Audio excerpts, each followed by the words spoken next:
All right, welcome everyone to our Since We've Been Gone English 2 Honors podcast. Our topic for today will be Black Lives Matter.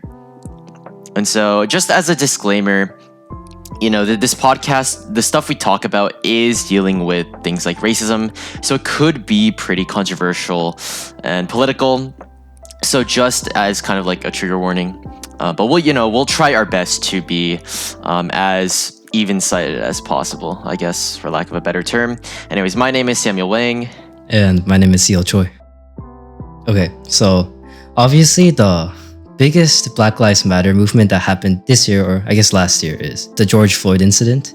And it was an incident that happened on May 25, 2020. And it's when the police officer, Derek Chauvin, choked a black man to death. Yeah, and obviously this was the main kind of like catalyst for, all the protests that were happening for like the rest of the year. And it definitely was a very, very controversial thing. Yeah, as you're saying, like across the United States, there have been more than 4,700 demonstrations, and that's like 140 per day. Yeah, and that was definitely like a very large number. It's probably one of the largest movements in the United States, like in history, like according to Harvard Kennedy School, 15 million to 26 million people in the US have participated in George Floyd protests all across the country. Yeah. And of course, not everyone was in the protests to do good things. Like some people, I guess terrorists, took advantage of these protests to loot stores, which was not good.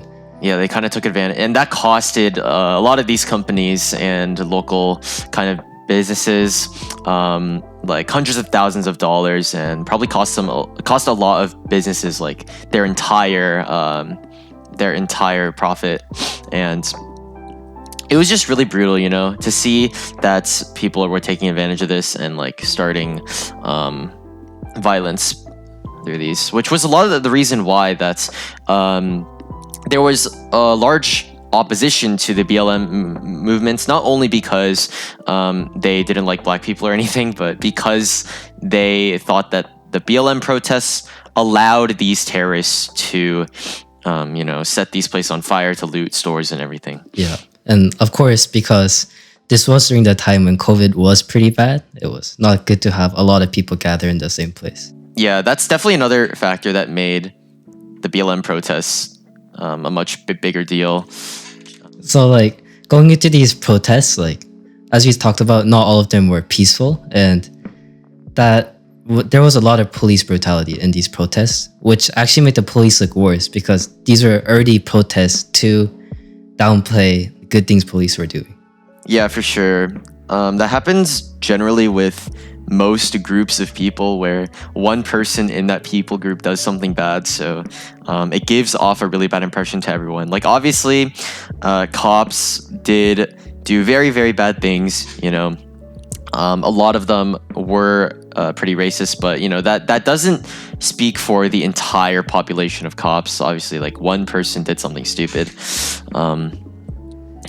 but it definitely did spark a lot of movements in terms of police reform. The whole defund the police thing. A lot of people were protesting, saying that just in general, says security needed to be changed, and that is because of things like corruption, police not being properly trained, white cops targeting black people a lot more, just stuff like that. Yeah, and with the majority of cops being white, it doesn't look too good on the cops when something like this does happen. And you can tell that some of the police did not get the note, because even one day ago, the man named Manuel Ellis was shot to death by police, and 3 of the police were charged with murder. And you can see that police brutality isn't something that can just be stopped with a big movement like this. It's still gonna happen no matter what. Yeah, of course, right? Racism has been happening for basically all of the United States history, and even a movement like BLM, one of the greatest movements largest movements, I should say, in US history, cannot stop something like this, because it's basically human nature, and that's the sad part about it. Yeah, right. Like according to ABC News, some dude at McDonald's was just looking at his phone. He was chilling, right, and he was shot to death. And he was following the police's instructions, and he was just shot to death.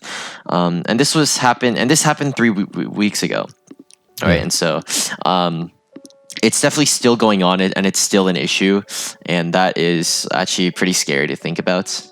And trying not to degrade the police too hard, we have to remember that like there are millions of arrests happening, and although like these bad police seem to be really common, like out of all of these other police, not like all of them are bad police. Right. Like there's definitely definitely not all cops are racist. You know what I mean?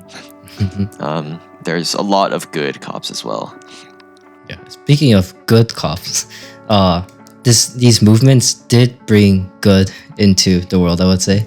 And with social media being able to spread messages and awareness faster than ever now, because so many people are doing social media, there have been a lot of social media campaigns that brought attention to the George Floyd incident, and that made the movements much more successful, the previous movements.